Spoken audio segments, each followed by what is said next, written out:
자, 여러분 안녕하세요. 오늘의 한자어 86번째 시간입니다.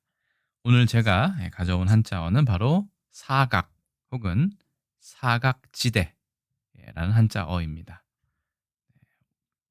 이 네 글자를 다 알아보기엔 좀 시간이 걸릴 수 있으므로 사각이라는 앞에 두 글자에 대해서 집중적으로 알아보도록 하겠습니다. 사각이란 말을 어디서 쓰일까요? 용인시 공원 등 방역 사각지대, 민관 합동 특별 점검 이렇게 되어 있고요. 여기는 방역의 사각지대네요. 두 번째, 삼성전자 사각지대 최소화한 차량용 이미지 센서 출시. 요즘에는 리어미러나 이런 것도 사각지대가 있기 때문에 차량용으로 카메라를 설치하는 경우가 많죠. 사각지대 있고요. 그다음에 세종시 8월까지 복지 사각지대 집중 발굴. 이런 표현도 많이 쓰이는 것 같습니다. 복지의 사각지대다. 사각지대. 어떻게 쓰는지 보시겠습니다. 사각. 죽을 사자에 뿔각자를 쓰네요. 사전적인 정의는 다음과 같습니다. 어느 각도에서도 보이지 아니하는 범위. 죽은 각도를 말하는 거네요. 두 번째로는 관심이나 영향이 미치지 못하는 범위를 비유적으로 이르는 말 이렇게 되어 있습니다. 네, 세 번째를 보시면 총포의 사정거리 안에 있으면서도 장애물 때문에 쏠 수 없는 범위. 이거는 좀 자주 쓰는 표현은 아닌 것 같습니다. 그런 의미는. 자, 우리 그 표제어로 제가 삼았던 사각지대, 땅 지자에 띠 대자까지 있네요. 한번 써보겠습니다. 죽을 사자이고, 그렇죠? 뿔 각자입니다. 그다음에 땅 지자고요. 그다음에 띠 대자는 이렇게 씁니다.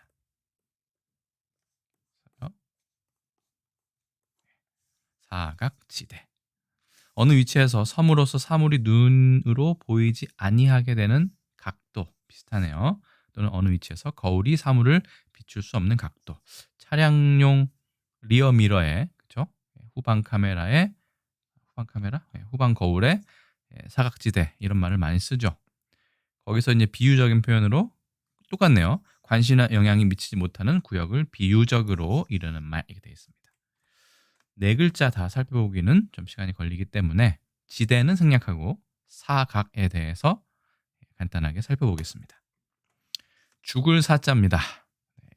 6급 단어로 되어 있네요. 장음으로 되어 있고 중국 발음은 스 이렇게 되어 있습니다. 죽을 사자. 자, 뼈 알자 이게 뼈 알자이고요. 그다음에 비수 비자가 이렇게 결합된 단어로 보인다. 하지만 갑골문, 금문도 마찬가지지만 보면 그렇죠?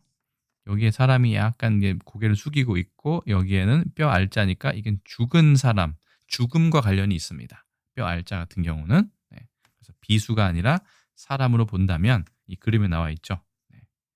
죽어 있는 사람 앞에서 무릎을 꿇고 아니면 고개를 숙여서 슬퍼하고 있는 표정, 그런 모습을 나타내었다고 합니다. 자, 그래서 갑골문, 금문, 소전 거의 비슷하게 생겼죠. 근데 예서부터 확실히 달라집니다. 그다음에 해서 우리가 지금 기준으로 삼고 있는 글자체죠. 초서 많이 알아보기 어려워졌고요. 행서 이거는 이제 필기체이기 때문에 꽤나 알아보기가 그렇게 어렵지는 않습니다. 그래서 죽을 사자를 활용한 단어를 살펴보았는데 사후 약방문 사람이 죽은 뒤에 약을 처방한다는 뜻으로 때가 지난 뒤에 어리석게 애를 쓰는 경우를 비유적으로 이르는 말 이렇게 되어 있습니다. 그렇죠? 그래서 이제 약 방할 때 방은 처방의 준말인데 여기서는요. 처방은 처리하는 방법, 특히 병원이나 의원에서 그 증세에 대응하여 그 처리하는 방법을 처방 혹은 그거를 쓴 것을 처방전이라고 얘기하죠. 그래서 처방의 방자입니다. 사후 약방문. 사후 약방문 이렇게 하면 되겠네요. 그렇죠? 자, 그다음 거 보시겠습니다. 비명횡사. 죽을 사자를 활용한 단어는 뭐 너무나 많죠. 예. 근데 비명횡사라는 표현을 들어보신 적이 있을 겁니다. 한자를 보지 않는다면 소리지를 비명이라고 생각하실 수도 있겠지만, 그죠? 운명이 아님에도 안을 비자죠. 그죠? 횡사를 했다. 횡사에서 이 횡은 원래 가로 횡자, 뭐 가로채다, 가로의 뜻이지만, 그죠? 세로 종의 반대 상대어로요. 여기서는 갑작스럽다, 뜻밖이다의 뜻으로 해석하시면 자연스러울 것 같습니다. 그래서 뜻밖의 사고를 당해서 제 명대로 살지 못하고 갑자기 죽는 것을 비명횡사라고 얘기합니다. 세 번째 단어는 객사입니다. 객사나 객지나 이 객자는 손님입니다. 자기가 원래 있던 고향이나 자기 살던 집이 아니고 손님으로서 머물다가 죽는 것. 특히 이 객지라고 하는데, 객지는 여기도 땅 지자로 되어 있죠. 나그네가 임시로 머무는 곳이니까 본인이 원래 속해 있지 않은 그런 곳 혹은 여행을 가서, 보통 손님의 있는 입장이죠. 여행을 가는 경우에는. 그래서 객지에서 죽는 것을 객사라고 하는데, 객지는 손님으로서, 나그네로서 머무는 곳, 오랫동안 머무는 건 아니겠죠. 객사라고 하고요. 빈사, 이거는 가끔 뭐 뉴스 보도 등에서 인용이 되는데, 이게 원래 그 이 물수변이 있기 때문에 물가의 뜻이지만 가깝다의 뜻도 있다고 되어 있습니다. 1급 한자이네요.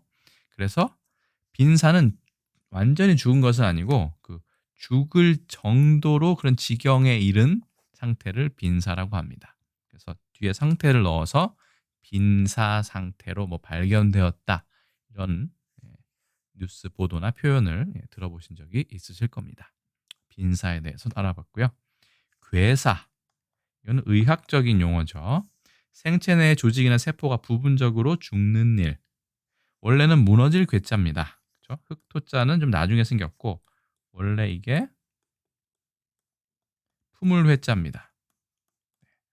옷 속에 눈이 있고, 눈에서 눈물이 흐르는 거기 때문에 옷 안에 슬픔을 안고 있고 담고 있다. 그래서 뭐 마음 심자가 옆에 들어가기도 하고요. 뭐 흑토자가 있기 때문에 그 슬픈 마음이 흙이 무너지듯이 와르르 무너지는 것. 그래서 무너질 괴자인데, 이게 썩다의 뜻도 가지고 있습니다. 그래서 세포 내 조직이나 세포가 부분적으로 죽는다, 썩는다. 그래서 부분적으로 괴사한다고 얘기하죠. 다 썩는 거나 죽는 게 아니고 일부분이 그렇죠. 썩는 거죠, 한마디로. 제 기능을 하지 못하고. 괴사, 사후, 약방문, 비명, 횡사, 객사, 빈사, 괴사, 이 정도 알아보았습니다. 이 외에도 뭐 활용한 단어는 많겠죠. 죽을 사자에 대해서 알아보았습니다. 참고로 죽을 사자는 넉 사자랑 한중일 삼국이 발음이 같습니다. 우리는 사, 중국은 스. 물론 넉 사자는 스 이렇게 돼 있지만 일본은 시 이렇게 돼 있어서 한중일 삼국이 모두 다 죽을 사자와 넷을 뜻하는 넉 사자가 발음이 같아서 가장 꺼리는 숫자로 되어 있죠. 심지어는 어떤 건물에는 4층이 없는 경우도 있고요. 특히 옛날 건물의 경우에는요. 넘어가겠습니다. 그 다음 글자는 뿔각자입니다. 지금은 좀 모양이 많이 바뀌었지만 이렇게 생겼죠. 중국에서는 간체자로 이렇게 씁니다. 이렇게 연결시켜서요. 6급 단어가 되고요. 각자는 지아오 이렇게 발음을 합니다. 지금은 많이 변형이 되었지만 갑골문을 보시면 뿔을 칼 같은 걸로 이렇게 싹둑 댕강 잘라버린 그런 모습을 보실 수 있습니다. 중간에 보면 이게 무슨 문자가 생겼죠. 무늬를 뜻하기도 하고요. 문양을 뜻하기도 하는데, 이게 결국은 여기도 보시면 알 수 있는 것처럼 표면에 있는 이런 자연스러운 무늬를 나타냈다고 보시면 되겠습니다. 고대에는 이 뿔잔으로 이렇게 생겨서 네. 뿔잔 모양으로 술잔도 많이 만들었고 물론 이렇게 뭐 좀 받침을 두기도 하고요. 예 그렇기 때문에 술잔과도 관련이 깊습니다. 그래서 잔상이라든가 휘, 곡, 부피 단위예요. 예. 곡자라든가 뿔잔, 굉자 같은 걸 보시면 이 뿔각자가 들어있는 것을 알 수 있습니다. 그래서 뿔은 뾰족하기 때문에 모가 나다 혹은 각이 쟀다. 각이 져야 이게 날카롭게 모가 나는 거죠. 예. 그리고 뭐 각축전 이런 거 할 때는 여기 나와 있지만 뿔을 가진 짐승들이 서로 경쟁하면서 싸우는 것도 뿔각자를 쓰는 경우가 있습니다. 자, 그러면 단어를 보시겠습니다. 처음 게는 처음 것은 예각이죠. 예각. 날카로울 예자죠. 직각보다 작은 각도. 이 각도가 예각입니다. 직각은 고도직자 써서 이게 직각이죠. 이것보다 작고 0보다는 큰 것, 예각인데 보시면 이게 뾰족한 걸 알 수 있습니다. 그래서 날카로울 예자가 쓰였다고 보시면 되겠고요. 예각에 상대되는 말은 바로 둔각이죠.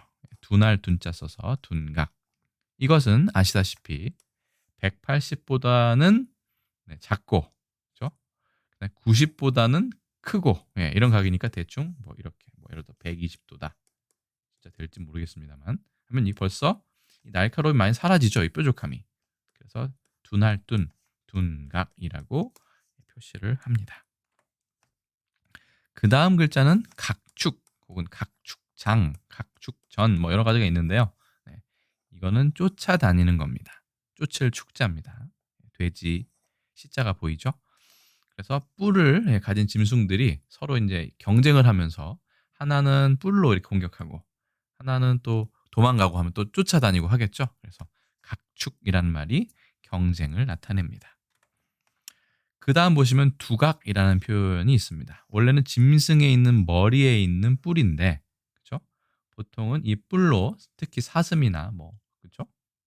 이런 그 짐승들이 서로 누구 뿔이 더 큰가, 멋있고 날카롭고 더 강한가를 보통 경쟁을 하기 때문에 두각을 드러내다, 두각을 나타내다라는 것은 그 무리 중에서 특히 뛰어난 그런 사람을 일컬을 때 비유적으로 표현합니다. 그래서 원래는 뿔이지만 뛰어난 학식이나 재능을 비유적으로 이루는 말, 학식도 되고 재능도 됩니다. 두각을 나타내다 이렇게 보통 많이 쓰죠. 이것도 뿔각자가 들어가 있고요. 각막, 물론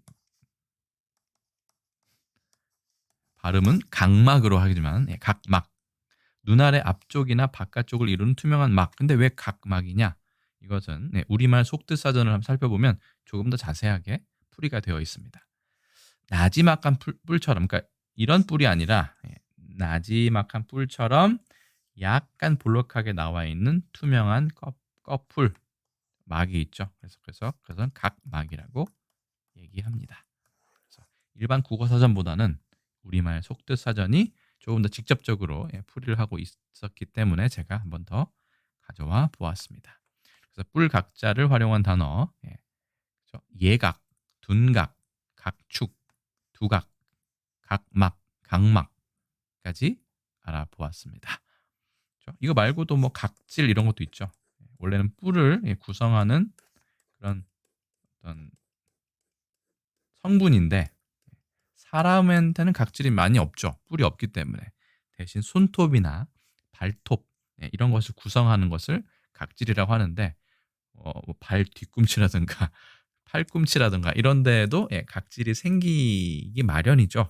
관리를 하지 않으면. 그래서 뭐 발 뒤꿈치 각질 좀 지저분한 얘기가 될 수도 있겠지만요. 그런 식으로 쓴다고 알고 있습니다. 원래는 뿔의 성분 라고 보시면 되겠죠. 그래서 뿔각자가 여기에도 쓰였습니다. 사각, 물론 각이 4개인 사각도 사각이라고 하겠지만 지금 저희가 보고 있는 사각은 그게 아니라 죽은 각도, 어느 지점에서는 보이지 않고 숨어있는 그 각을 사각이라고 얘기하는데 영어로는 어떻게 얘기하는지, 중국어와 일본어는 어떻게 얘기하는지 잠깐 보시겠습니다. 영어로는 blind spot 혹은 blind spots라고 얘기합니다. S 뭐 여러 가지가 있으니까요. 네. 그래서 이게 맹점입니다. 잘 보이지 않는 부분이니까요. 맞는 얘기인 것 같습니다. 일본은 똑같이 시각이라고 얘기합니다. 사각. 그죠? 중국은 아까 말씀드린 것처럼 한자 자체가 좀 간체자가 이렇게 살짝 다르게 생겼고요. 네. 스지ao 이렇게 얘기합니다. 근데 보통 앞에 시죄 시각적인 사각이다 보통 이렇게 앞에 많이 붙입니다. 시죄 스지ao 한자는 똑같네요. 대신 발음만 스지ao 시각 이렇게 사각 이렇게만 다른 점이고요. 재밌는 거는 망구 이거 구분할 나눌 구자입니다. 이거의 간체자이고요. 망취라고 하면 안 보이는 구간, 그렇죠? 그런 구역. 영어로는 구자면 zone이라고 하면 되겠죠. 그런데 이것도 사각적인 망구 이렇게 얘기합니다. 망이 아닙니다. 맹구죠, 맹구. 네, 그렇죠? 소경 맹자니까요. 눈이 안 보이는 거죠. 죄송합니다. 그래서 시죄 망취라고 얘기합니다. 망취라고만도 하는 것 같아요. 근데 우리는 사각이란 표현을 산중의 삼국이 다 쓴다 정도로 이해하시면 좋을 것 같습니다. 그래서 오늘의 한자어 86번째 시간은 사각 혹은 사각지대에 대해서 알아보았습니다. 여기까지 시청하시느라 고생 많으셨고 저는 또 다음 컨텐츠에서 다시 인사드리도록 그렇게 하겠습니다. 모두 모두 고생하셨습니다. 안녕히 계세요.